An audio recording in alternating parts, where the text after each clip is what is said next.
Ladies and gentlemen, what is up and welcome back to another brand new video. It's তারপর আজকে পুরো 20 দিন পর আমি তোমাদের সামনে ভিডিও নিয়ে এসেছি এবং guys it feels great to be back. আর গাইজ এটা একটা রিয়েল বুলেটের খোসা, আর এই রিয়েল বুলেটের খোসাটা হচ্ছে সেই বুলেট যেই বুলেট আমাদের উপরে চলেছিল, আমার চোখের সামনে চলেছিল।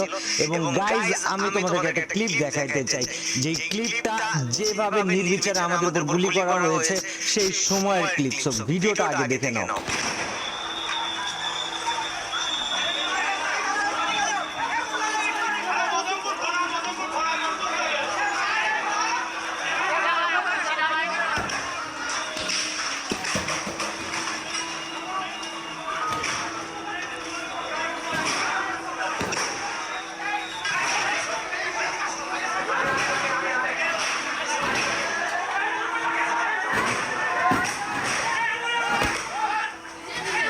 তো গাইস তোমরা ভিডিওটা দেখলা, এবার আমি পুরো ঘটনা বলবো। 20 দিন আমি কই ছিলাম, কেন ভিডিও আসে নাই, কি হয়েছিল আমার সাথে, আর কি বা ঘটনা ছিল, কোটা আন্দোলনকারী স্টুডেন্টের সাথে আমার কি সম্পর্ক ছিল। সো গাইস 17 জুলাই রাতে আমি যখন দেখি যে কোটা আন্দোলনকারী স্টুডেন্টদের উপরে নির্বিচারে গুলি চালানো হয়, ভাই আমি সারা রাত ঘুমাইতে পারি নাই। কারণ আমি একটা সাধারণ মানুষ, একটা স্বাভাবিক মানুষ, স্বাভাবিক ব্রেনওয়ালা একটা মানুষ যদি দেখে আর একটা স্টুডেন্ট যার উপরে নির্বিচারে গুলি চালাইতেছে, যেখানে সে নিরস্ত্র, ভাই কারোর মাথা ঠিক থাকবে না। এবং এক্স্যাক্টলি এই কাজটা হয় আমার সাথে 17 জুলাই রাত্রেবেলা, এবং ওই দিন সারা রাত আমি ঘুমাইতে পারি নাই, ট্রমাটাইজ হয়ে যায়, একই ভিডিও বারবার করে দেখতে থাকি।